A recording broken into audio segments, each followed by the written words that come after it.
ಕಿಷ್ಕಿಂಧ ಗುಹೆಯು ಸುಮಾರು 5000 ವರ್ಷಗಳ ನಂತರ ಕಂಡುಹಿಡಿಯಲ್ಪಟ್ಟಿದೆ. ಆ ಗುಹೆಯಲ್ಲಿ ವಾಲಿಯ ಶರೀರವೂ ಇದೆಯೆಂದು ತಿಳಿದುಬಂದಿದೆ. ಈ ಘಟನೆಯ ಹಿಂದಿನ ರಹಸ್ಯವನ್ನು ತಿಳಿದರೆ ನೀವು ಆಶ್ಚರ್ಯಪಡುತ್ತೀರಿ. ಕಿಷ್ಕಿಂಧಕ್ಕೆ ರಾಜನಾದ ವಾಲಿಯು ದೇವೇಂದ್ರನ ಮಗ ಬ್ರಹ್ಮದೇವರಿಂದ ಒಂದು ವರವನ್ನು ಪಡೆದಿದ್ದ. ಆ ವರದಿಂದಾಗಿ ವಾಲಿಯೊಂದಿಗೆ ಯುದ್ಧ ಮಾಡುವ ವ್ಯಕ್ತಿಯ ಶಕ್ತಿಯು ಅವನಲ್ಲಿ ಪ್ರವೇಶಿಸುತ್ತದೆ. ಹೀಗಾಗಿ ವಾಲಿಯನ್ನು ಯಾರೂ ಗೆಲ್ಲುವುದು ಸಾಧ್ಯವಿರಲಿಲ್ಲ. ವಾಲಿಯು ತನ್ನ ಸಹೋದರ ಸುಗ್ರೀವನನ್ನು ರಾಜ್ಯದಿಂದ ಹೊರದೂಡಿ ಅವನ ಆಸ್ತಿ, ರಾಜ್ಯ ಮತ್ತು ಪತ್ನಿ ರೂಮಾಳನ್ನು ತನ್ನ ಅಧೀನಕ್ಕೆ ತೆಗೆದುಕೊಂಡ. ನಂತರ ಸುಗ್ರೀವನು ಮಶ್ಯಮುಖ ಪರ್ವತದ ಬಳಿ ಆಶ್ರಯ ಪಡೆದ. ಅಲ್ಲಿಗೆ ವಾಲಿಗೆ ಹೋಗಲು ಸಾಧ್ಯವಿರಲಿಲ್ಲ, ಏಕೆಂದರೆ ಅವನಿಗೆ ಒಂದು ಶಾಪವಿತ್ತು. ಆ ಮಶ್ಯಮುಖ ಪರ್ವತದ ಮೇಲೆ ಕಾಲಿಟ್ಟರೆ ಅವನ ತಲೆ 21,000 ತುಂಡುಗಳಾಗಿ ಚೂರಾಗುತ್ತದೆ. ಹೀಗಾಗಿ ಸುಗ್ರೀವನು ಮಶ್ಯಮುಖ ಪರ್ವತದಲ್ಲಿ ತನ್ನ ಗುಹೆಯನ್ನು ನಿರ್ಮಿಸಿದ. ಅಲ್ಲಿ ಅವನು ಶ್ರೀರಾಮನನ್ನು ಭೇಟಿಯಾದ. ನಂತರ ಶ್ರೀರಾಮನು ಸುಗ್ರೀವನಿಗೆ ಸಹಾಯ ಮಾಡಿ ಕೊನೆಗೆ ವಾಲಿಯನ್ನು ಸಂಹರಿಸಿದ. ರಾಮಾಯಣದಲ್ಲಿನ ಈ ಕಥೆ ನಮ್ಗೆಲ್ಲರಿಗೂ ತಿಳಿದದ್ದೇ. ಆದರೆ ವಾಲಿಯ ಮರಣದ ನಂತರ ಏನಾಯಿತು, ಅವನ ಶರೀರಕ್ಕೆ ಏನಾಯಿತು ಎಂಬುದನ್ನು ತಿಳಿದುಕೊಳ್ಳುವುದು ಆಸಕ್ತಿಕರವಾಗಿದೆ. ಮರಣದ ನಂತರವೂ ವಾಲಿಯು ತನ್ನ ಮರಣಕ್ಕೆ ಕಾರಣನಾದ ಶ್ರೀರಾಮನ ಮೇಲೆ ಪ್ರತೀಕಾರ ತೀರಿಸಿಕೊಂಡನಂತೆ. ಈ ವಿಡಿಯೋದಲ್ಲಿ ನೀವು ಎಂದು ಕೇಳದ ಒಂದು ರಹಸ್ಯವನ್ನು ನಿಮ್ಮೊಂದಿಗೆ ಹಂಚಿಕೊಳ್ಳುತ್ತೇನೆ. ಆ ರಹಸ್ಯವು ನೀವು ಯಾರೂ ಊಹಿಸದಷ್ಟು ದೊಡ್ಡದು. ಹೀಗಾಗಿ ವಿಡಿಯೋಗೆ ಹೋಗೋಣ ಬನ್ನಿ. ಕಿಷ್ಕಿಂಧ ಗುಹೆಯಲ್ಲಿ ನಡೆದ ಈ ಘಟನೆಯನ್ನು ತಿಳಿದುಕೊಳ್ಳುವುದು ಬಹಳ ಆಸಕ್ತಿಕರ. ಈ ಕತೆ ಸುಮೇಶ್ ಶರ್ಮಾ ಎಂಬ ವ್ಯಕ್ತಿಯಿಂದ ಶುರುವಾಗುತ್ತದೆ. ಅವನಿಗೆ ರಾಮಾಯಣದ ಮೇಲೆ ಬಾಲ್ಯದಿಂದಲೂ ತುಂಬಾ ಆಸಕ್ತಿಯಿತ್ತು. ಅವನು ಚಿಕ್ಕಂದಿನಿಂದಲೂ ರಾಮಾಯಣದ ಸ್ಥಳಗಳನ್ನು ಸ್ವತಃ ನೋಡಬೇಕೆಂದು ಕನಸು ಕಾಣುತ್ತಿದ್ದ. ಶ್ರೀಲಂಕಾದ ಚಿತ್ರಕೂಟ, ಶಬರಿ ಆಶ್ರಮದಂತಹ ಸ್ಥಳಗಳನ್ನು ಈಗಾಗಲೇ ಭೇಟಿ ನೀಡಿದ್ದ. ನಂತರ ಅವನಿಗೆ ಸುಗ್ರೀವನ ಗುಹೆಯನ್ನು ಸ್ವತಃ ನೋಡಿ ಅನುಭವಿಸಬೇಕೆಂಬ ಬಯಕೆ ಬಂತು. ಹೀಗಾಗಿ ಕಿಷ್ಕಿಂಧ ಗುಹೆಗೆ ಹೋಗಬೇಕೆಂದು ನಿರ್ಧರಿಸಿದ. ಈ ಗುಹೆಯಲ್ಲಿ ಇಂದಿಗೂ ಶ್ರೀರಾಮ ಮತ್ತು ಲಕ್ಷ್ಮಣರ ಕಾಲುಗುರುತುಗಳಿವೆ.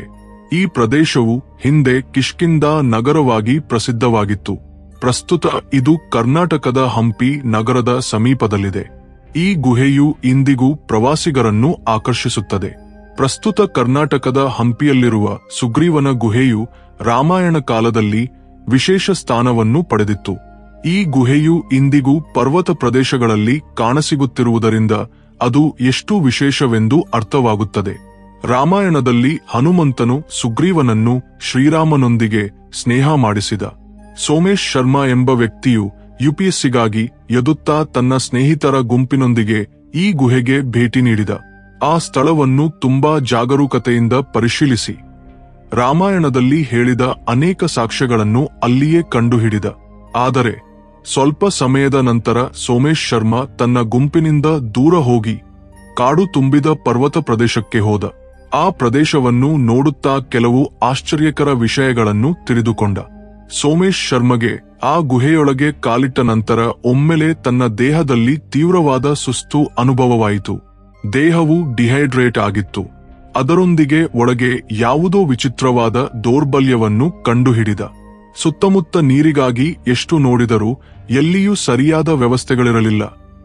ಪರಿಸ್ಥಿತಿ ಹೆಚ್ಚು ಕೆಟ್ಟು ಹೋಗುತ್ತಿದ್ದಂತೆ ನೀರಿಗಾಗಿ ಹುಡುಕಾಟ ಶುರು ಮಾಡಿದ. ಆ ಹುಡುಕಾಟವು ಒಂದು ಪ್ರಾಚೀನ ಗುಹೆಯ ಬಳಿಗೆ ಕೊಂಡೊಯ್ದಿತು. ಆ ಗುಹೆಯೊಳಗೆ ಹೋದಂತೆಲ್ಲ ಒಂದು ಪ್ರಾಚೀನವಾದ, ಸ್ವಚ್ಛವಾಗಿ ಕಾಣುವ ಶವಪೆಟ್ಟಿಗೆಯಂತಹದ್ದು ಕಂಡಿತು. ಅಲ್ಲಿಯೇ ತುಂಬಾ ಸುರಕ್ಷಿತವೆನಿಸಿತು. ಅದು ತನ್ನನ್ನು ರಕ್ಷಿಸುತ್ತದೆಂಬ ಭಾವನೆ ಬಂತು. ಜಾಗರೂಕತೆಯಿಂದ ಆ ಪೆಟ್ಟಿಗೆಯನ್ನು ತೆರೆದು ನೋಡಿದಾಗ ಒಳಗೆ ಕಾಣಿಸಿದ ದೃಶ್ಯವನ್ನು ನೋಡಿ ಅವನ ದೇಹವೂ ನಡುಗಿಹೋಯಿತು. ಅದು ಒಂದು ದೊಡ್ಡ ವಾನರ ಶರೀರ. ವಿಶೇಷ ವಸ್ತುಗಳಿಂದ ಲೇಪಿಸಿ ಸುರಕ್ಷಿತವಾಗಿ ಇರಿಸಿದ್ದರು. ಅದು ತುಂಬಾ ವರ್ಷಗಳಿಂದ ಆ ರೂಪದಲ್ಲೇ ನಿಂತು ಹೋಗಿದ್ದಂತೆ ಕಾಣುತ್ತಿತ್ತು. ಕಿಷ್ಕಿಂಧ ಪ್ರದೇಶದ ಆ ಬೆಟ್ಟಗಳಲ್ಲಿ ಈ ದೃಶ್ಯವನ್ನು ನೋಡಿದಾಗ ಸೋಮೇಶ್ ಶರ್ಮಾ ತುಂಬಾ ಭಯಪಟ್ಟ. ಅವನು ಅದನ್ನು ಮತ್ತೆ ಹಾಗೆಯೇ ಮುಚ್ಚಿ ಆ ಗುಹೆಯನ್ನು ಬಿಟ್ಟು ಓಡಿಹೋದ.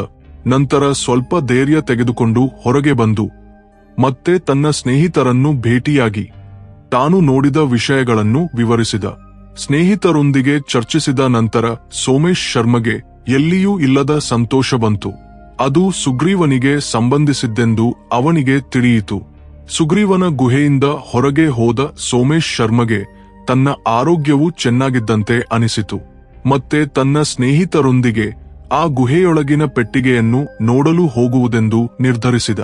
ಸ್ನೇಹಿತರು ಅದನ್ನು ಸ್ವತಃ ತಮ್ಮ ಕಣ್ಣುಗಳಿಂದ ನೋಡುವುದಕ್ಕೆ ಉತ್ಸಾಹ ತೋರಿದರು. ಹೀಗೆ ಆ ಗುಹೆಯೊಳಗೆ ನೋಡಲು ಹೋದವರಿಗೆಲ್ಲರಿಗೂ ತಮ್ಮ ದೇಹದಲ್ಲಿ ಸುಸ್ತು ಆವರಿಸಿದಂತೆ, ದೌರ್ಬಲ್ಯ ಬಂದಂತೆ ಅನಿಸಿತು.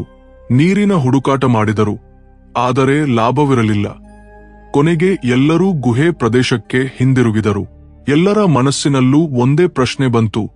ಆ ಕಾಡಿನಲ್ಲಿ ಆ ಗುಹೆಯಿರುವ ಪ್ರದೇಶಕ್ಕೆ ಹೋದ ಕೂಡಲೇ ಎಲ್ಲರ ಆರೋಗ್ಯವು ಏಕೆ ಕ್ಷೀಣಿಸುತ್ತದೆ? ಕಿಷ್ಕಿಂಧಕ್ಕೆ ಸೇರಿದ ಆ ಕಾಡು ಪ್ರದೇಶದಲ್ಲಿ ನೆಗೆಟಿವ್ ಎನರ್ಜಿ ಏನಾದರೂ ಇದೆಯೇ? ಈ ಪ್ರದೇಶದಲ್ಲಿ ಒಂದು ರೀತಿಯ ಶಕ್ತಿಯಿದೆ. ಅದು ದೇಹದಲ್ಲಿನ ಸಂಪೂರ್ಣ ಶಕ್ತಿಯನ್ನು ಹೀರುತ್ತದೆ. ಅಷ್ಟರಲ್ಲಿ ಒಬ್ಬ ಸಾಧು ಅಲ್ಲಿಯೇ ಸುತ್ತಾಡುತ್ತಿರುವುದನ್ನು ನೋಡಿದ ಸೋಮೇಶ್ ಶರ್ಮಾ ಮತ್ತು ಅವನ ಸ್ನೇಹಿತರು ಆ ಪ್ರದೇಶದ ಬಗ್ಗೆ ಸಾಧುವನ್ನು ಕೇಳಿದರು. ಅವರ ಮಾತುಗಳನ್ನು ಕೇಳಿದ ಸಾಧು ಆಶ್ಚರ್ಯಪಟ್ಟ.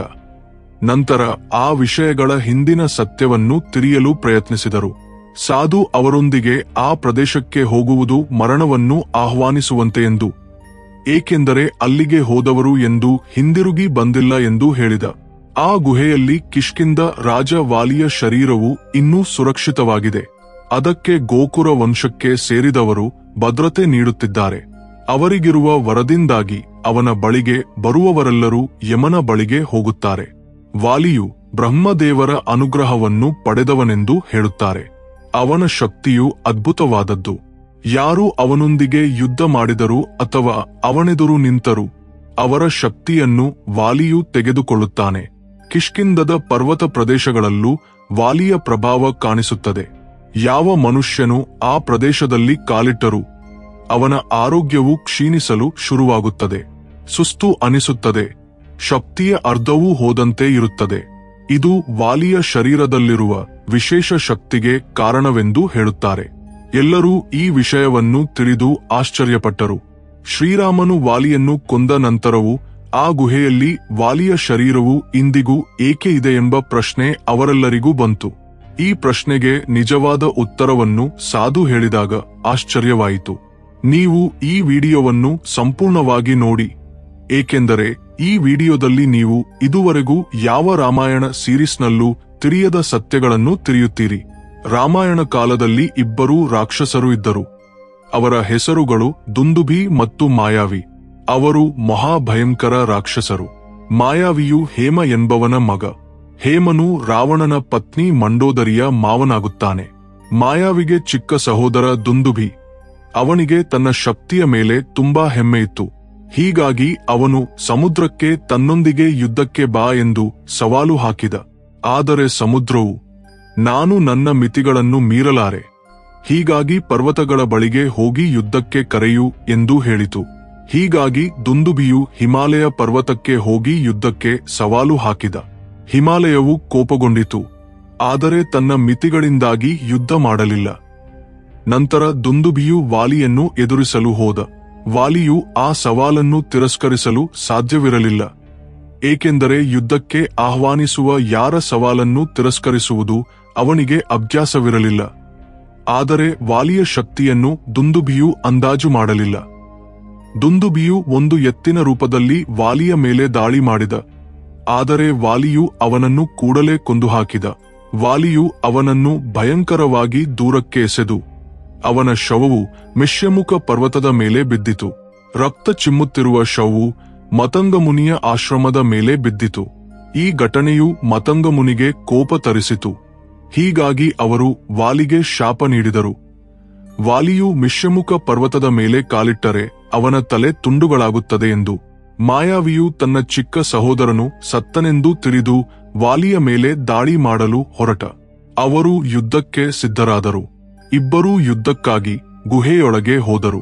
ಗುಹೆಯೊಳಗೆ ಪ್ರವೇಶಿಸುವ ಮುಂಚೆ ವಾಲಿಯು ಸುಗ್ರೀವನೊಂದಿಗೆ, ನಾನು ಗುಹೆಯೊಳಗೆ ಹೋಗಿ 15 ದಿನಗಳವರೆಗೂ ಹಿಂದಿರುಗಿ ಬರದಿದ್ದರೆ ನನ್ನನ್ನು ಮೃತನೆಂದು ಭಾವಿಸು, ರಾಜ್ಯವನ್ನು ಸ್ವಾಧೀನಪಡಿಸಿಕೋ ಎಂದು ಹೇಳಿ ಗುಹೆಯೊಳಗೆ ಹೋದ. ಸುಗ್ರೀವನು 1 ತಿಂಗಳವರೆಗೂ ಗುಹೆಯ ಹೊರಗೆ ಕಾಯ್ದ. ಆದರೆ ವಾಲಿಯು ಹಿಂದಿರುಗಲಿಲ್ಲ. ನಂತರ ಗುಹೆಯ ಬಾಗಿಲು ಬಳಿ ರಕ್ತ ಕಾರುತ್ತಿರುವಂತೆ ಕಾಣಿಸಿತು. ಸುಗ್ರೀವನು ವಾಲಿಯು ಸತ್ತನೆಂದು ಭಾವಿಸಿದ. ಹೀಗಾಗಿ ಅವನು ಗುಹೆಯ ಬಾಗಿಲನ್ನು ದೊಡ್ಡ ಬಂಡೆಗಳಿಂದ ಮುಚ್ಚಿದ. ನಂತರ ಸುಗ್ರೀವನು ಸಿಂಹಾಸನದ ಮೇಲೆ ಕುಳಿತು ರಾಜ್ಯವನ್ನು ಆಳಲು ಶುರುಮಾಡಿದ. ಆದರೆ ಆ ಯುದ್ಧದ ಫಲಿತಾಂಶವು ಬೇರೆಯಾಗಿತ್ತು. ವಾಲಿಯು ಮಾಯಾವಿಯನ್ನು ಸೋಲಿಸಿ ಜೀವಂತವಾಗಿ ಹಿಂದಿರುಗಿದ. ತನ್ನ ರಾಜ್ಯಕ್ಕೆ ಹಿಂದಿರುಗಿದಾಗ ಸುಗ್ರೀವನು ಸಿಂಹಾಸನದ ಮೇಲೆ ಕುಳಿತಿರುವುದು ಅವನಿಗೆ ಕೋಪ ತರಿಸಿತು. ಸುಗ್ರೀವನು ರಾಜ್ಯವನ್ನು ತೆಗೆದುಕೊಂಡ ನಂತರ ವಾಲಿಗೆ ತೀವ್ರ ಕೋಪ ಬಂತು. ಕೋಪದಿಂದ ಬಂದು ಸುಗ್ರೀವನನ್ನು ಸಿಂಹಾಸನದಿಂದ ತೆಗೆದುಹಾಕಿ ಅವನನ್ನು ಮತ್ತು ಅವನ ಪತ್ನಿಯನ್ನು ತನ್ನ ಸೇವಕರನ್ನಾಗಿ ಮಾಡಿಕೊಂಡ. ನಂತರ ಸುಗ್ರೀವನು ಮಿಷ್ಯಮುಖ ಪರ್ವತದ ಬಳಿ ಇರಲು ಶುರುಮಾಡಿದ. ವಾಲಿಗೆ ಶಾಪವಿರುವುದರಿಂದ ಅವನು ಮಿಷ್ಯಮುಖ ಪರ್ವತಕ್ಕೆ ಬಂದರೆ ತನ್ನ ಪ್ರಾಣವೂ ನಿಲ್ಲುತ್ತದೆ. ಈ ಹಿನ್ನೆಲೆಯಲ್ಲಿ ಶ್ರೀರಾಮನು ಸುಗ್ರೀವನಿಗೆ ಸಹಾಯ ಮಾಡುವುದಕ್ಕಾಗಿ ವಾಲಿಯ ಮೇಲೆ ಬಾಣವನ್ನು ಪ್ರಯೋಗಿಸಿ ಅವನನ್ನು ಕೊಂದ. ವಾಲಿಯ ಮಗ ಅಂಗದನು ಶ್ರೀರಾಮನ ಸೈನ್ಯದಲ್ಲಿ ಸೇರಿ ಶ್ರೀರಾಮನಿಗೆ ಬೆಂಬಲ ನೀಡಿದ. ವಾಲಿಯ ಪತ್ನಿ ತಾರಾ ಬ್ರಹ್ಮಚಾರಿಣಿಯಾದಳು. ಆದರೆ ಆ ಸಮಯದಲ್ಲಿ ವಾಲಿಯ ಶರೀರಕ್ಕೆ ಏನಾಯಿತು ಎಂಬ ಪ್ರಶ್ನೆ ಎದುರಾಯಿತು. ಆ ಸಮಯದಲ್ಲಿ ಗೋಕುಲ ವಂಶಕ್ಕೆ ಸೇರಿದ ಜನರು ಅಲ್ಲಿಯೇ ಇದ್ದರು. ಅಲ್ಲದೆ ಮಾಯಾವಿ ರಾಕ್ಷಸರು ಆ ಪ್ರದೇಶದ ಜನರನ್ನು ತುಂಬಾ ತೊಂದರೆಗೊಳಪಡಿಸಿದ್ದರು. ವಾಲಿಯು ಇಬ್ಬರು ಸಹೋದರ ರಾಕ್ಷಸರನ್ನು ಕೊಂದಾಗ ಗೋಕುಲ ವಂಶದ ಜನರು ವಾಲಿಯನ್ನು ತಮ್ಮ ರಾಜನೆಂದು ಗುರುತಿಸಿದರು. ವಾಲಿಯ ಮರಣದ ನಂತರ ಅವರು ವಾಲಿಯ ಶರೀರವನ್ನು ತೆಗೆದುಕೊಂಡು ಹೋಗಿ ಒಂದು ವಿಶೇಷ ವಸ್ತುವಿನಿಂದ ಶರೀರಕ್ಕೆ ಲೇಪನ ಮಾಡಿ ಪೆಟ್ಟಿಗೆಯಲ್ಲಿ ಸುರಕ್ಷಿತಗೊಳಿಸಿದರು. ವಾಲಿಯ ಶರೀರವು ಅವರ ಸಮೀಪದಲ್ಲಿದ್ದರೆ ಅವರ ಜೀವನದಲ್ಲಿ ಯಾವ ಸಮಸ್ಯೆಗಳೂ ಇರಲಿಲ್ಲ ಎಂಬುದು ಅವರ ನಂಬಿಕೆ. ಅವರ ನಂಬಿಕೆಯು ನಿಜವಾಯಿತು ಎಂಬುದು ಸ್ಪಷ್ಟವಾಯಿತು. ಏಕೆಂದರೆ ಯಾವ ರಾಕ್ಷಸನೋ ಅಥವಾ ಬೇರೆ ರಾಜನೋ ಆ ಪ್ರದೇಶದಲ್ಲಿ ಕಾಲಿಟ್ಟರೆ ಅವನ ಆರೋಗ್ಯವು ಹಠಾತ್ತನೆ ಕ್ಷೀಣಿಸುತ್ತಿತ್ತು. ಇದರಿಂದ ಗೋಕುಲ ವಂಶಕ್ಕೆ ಯಾವ ನಷ್ಟವೂ ಆಗದಂತೆ ಇತ್ತು. ಈ ರೀತಿಯಾಗಿ ವಾಲಿಯ ಶರೀರವನ್ನು ಸುರಕ್ಷಿತಗೊಳಿಸುವ ಮೂಲಕ ಅವರು ರಕ್ಷಣೆ ಪಡೆದರು. ವಾಲಿಯ ಶರೀರವನ್ನು ಸುರಕ್ಷಿತಗೊಳಿಸಿದ ಗುಹೆಯೊಳಗೆ ಪ್ರವೇಶಿಸಿದ ಯಾರೇ ಆಗಲಿ ಹೆಚ್ಚು ಸಮಯ ಅಲ್ಲಿಯೇ ಇರಲು ಸಾಧ್ಯವಿಲ್ಲ. ಏಕೆಂದರೆ ಅವರ ಆರೋಗ್ಯವು ಹಠಾತ್ತನೆ ಕ್ಷೀಣಿಸುತ್ತದೆ. ಬಲವು ಕಳೆದು ಹೋದಂತೆ ಅನಿಸುತ್ತದೆ. ಭಯ ಬರುತ್ತದೆ. ಮರಣದ ನಂತರ ವಾಲಿಯು ತನ್ನ ಪ್ರತೀಕಾರವನ್ನು ಹೇಗೆ ತೀರಿಸಿಕೊಂಡ ಎಂಬುದು ಪುರಾಣಗಳಲ್ಲಿನ ಒಂದು ಆಸಕ್ತಿಕರ ಕತೆ. ಪುರಾಣಗಳ ಪ್ರಕಾರ ತ್ರೇತಾಯುಗದಲ್ಲಿ ಶ್ರೀರಾಮನು ವಾಲಿಯನ್ನು ಕೊಲ್ಲಲು ಮರದ ಹಿಂದಿನಿಂದ ಬಾಣವನ್ನು ಪ್ರಯೋಗಿಸಿದ. ನಂತರ ದ್ವಾಪರ ಯುಗ ಶುರುವಾಯಿತು. ಆ ಸಮಯದಲ್ಲಿ ಶ್ರೀಕೃಷ್ಣನು ತನ್ನ ಜೀವನವನ್ನು ಜನರಿಗಾಗಿ ಅರ್ಪಿಸಿದ. ಒಂದು ದಿನ ಅವನು ಒಂದು ಮರದ ಕೆಳಗೆ ಕುಳಿತು ತನ್ನ ಮಧುರವಾದ ವೇಣುಗಾನದೊಂದಿಗೆ ಸಂಗೀತವನ್ನು ನುಡಿಸುತ್ತಿದ್ದ. ಅಷ್ಟರಲ್ಲಿ ಒಬ್ಬ ಬೇಟೆಗಾರನು ಕಾಡು ಪ್ರಾಣಿಗಳನ್ನು ಬೇಟೆಯಾಡುತ್ತಿದ್ದ. ಅವನು ಯಾವುದೋ ಪ್ರಾಣಿಯನ್ನು ಹಿಂಬಾಲಿಸುತ್ತಿದ್ದನೆಂದು ಭಾವಿಸಿದ. ಶ್ರೀಕೃಷ್ಣನನ್ನು ಪ್ರಾಣಿಯೆಂದು ತಪ್ಪಾಗಿ ಅರ್ಥಮಾಡಿಕೊಂಡ ಜರಾ ಬಾಣವನ್ನು ಪ್ರಯೋಗಿಸಿದ. ಆ ಬಾಣವು ನೇರವಾಗಿ ಹೋಗಿ ಶ್ರೀಕೃಷ್ಣನ ಕಾಲನ್ನು ಗುದ್ದಿತು. ಜರಾ ಈ ವಿಷಯವನ್ನು ತಿಳಿದ ನಂತರ ತಾನು ತಪ್ಪು ಮಾಡಿದ್ದನ್ನು ಗುರುತಿಸಿದ. ಆ ಘಟನೆಯ ನಂತರ ಶ್ರೀಕೃಷ್ಣನು ಶಾಂತಿಯೊಂದಿಗೆ ತನ್ನ ಅವತಾರವನ್ನು ಮುಗಿಸಿದ. ಆದರೆ ಜರಾ ಎಂಬ ಬೇಟೆಗಾರನು ಅನಗತ್ಯವಾಗಿ ಒಂದು ಜಿಂಕೆಯೆಂದು ಭಾವಿಸಿ ಸಾಕ್ಷಾತ್ ಶ್ರೀಕೃಷ್ಣನ ಮೇಲೆ ಬಾಣವನ್ನು ಎಸೆದ. ನಂತರ ತಾನು ಮಾಡಿದ ತಪ್ಪನ್ನು ತಿಳಿದು ತುಂಬಾ ಬೇಸರದೊಂದಿಗೆ ಶ್ರೀಕೃಷ್ಣನ ಪಾದಗಳ ಮೇಲೆ ಬಿದ್ದು ಕ್ಷಮೆ ಕೇಳಿದ. ಶ್ರೀಕೃಷ್ಣನು ಅವನನ್ನು ಸಮಾಧಾನಪಡಿಸಿ, ಭಯಪಡಬೇಡ, ಇದು ನಿನ್ನ ಕರ್ಮದಿಂದ ಆಗುತ್ತಿರುವ ಪರಿಣಾಮ ಮಾತ್ರ ಎಂದು ಹೇಳಿದ. ಶ್ರೀಕೃಷ್ಣನು ಜರಾಗೆ ತನ್ನ ಹಿಂದಿನ ಜನ್ಮವನ್ನು ನೆನಪಿಸಿದ. ತ್ರೇತಾಯುಗದಲ್ಲಿ ಅವನು ವಾಲಿಯ ರೂಪದಲ್ಲಿ ಜನ್ಮ ತಾಳಿದ್ದನೆಂದು, ಆ ಸಮಯದಲ್ಲಿ ಶ್ರೀರಾಮನು ತನ್ನ ಮೇಲೆ ಬಾಣವನ್ನು ಪ್ರಯೋಗಿಸಿದ್ದರಿಂದ ತನ್ನ ಮರಣವಾಯಿತೆಂದು ತಿಳಿಯುತ್ತದೆ. ಈಗ ಈ ಜನ್ಮದಲ್ಲಿ ಶ್ರೀಕೃಷ್ಣನಿಗೆ ಬಾಣವನ್ನು ಎಸೆಯುವ ಮೂಲಕ ಆ ಲೆಕ್ಕವು ಸರಿಹೊಂದಿದೆ ಎಂದು ತಿಳಿಯುತ್ತದೆ. ಶ್ರೀಕೃಷ್ಣನು ಹೇಳಿದಂತೆ ಯಾರ ಕರ್ಮವೂ ಎಂದೂ ಮರೆಯಾಗದು, ಮರೆಮಾಡಲು ಸಾಧ್ಯವಿಲ್ಲ. ಜರಾ ಬೇಟೆಗಾರನಾಗಿ ಪುನರ್ಜನ್ಮ ಪಡೆಯುವ ಮೂಲಕ ಹಿಂದಿನ ಜನ್ಮದ ಕರ್ಮಕಲವು ಪೂರ್ಣಗೊಂಡಿತು. ಹೀಗೆ ವಾಲಿಯು ತನ್ನ ಪ್ರತೀಕಾರವನ್ನು ತೀರಿಸಿಕೊಂಡ. ಎಷ್ಟು ಗೌರವಯುತವೋ ನಮ್ಮ ಪುರಾಣಗಳು. ಮರಿ ಈ ಕತೆ ನಿಮ್ಗೆ ಇಷ್ಟವಾದರೆ ಕಾಮೆಂಟ್ ಮಾಡಿ. ವಿಡಿಯೋ ಇಷ್ಟವಾದರೆ ಲೈಕ್ ಮಾಡಿ, ಶೇರ್ ಮಾಡಿ.